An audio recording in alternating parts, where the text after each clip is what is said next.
చూసిన అత్తమ్మ ఎట్లా మాట్లాడుతుండో. నేను పోతా అన్నందుకే నన్ను ఒక దెబ్బేసిండు. ఆగాగు, నువ్వు ఏడవకాగు.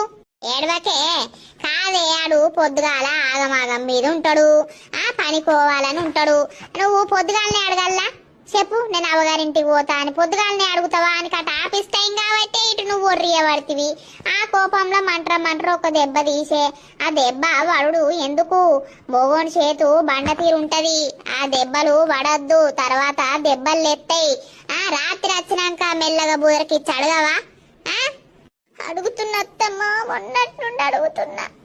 అడిగితే పో అంటలేడు. 2-3 రోజులు ఆగు అని అంటాడు.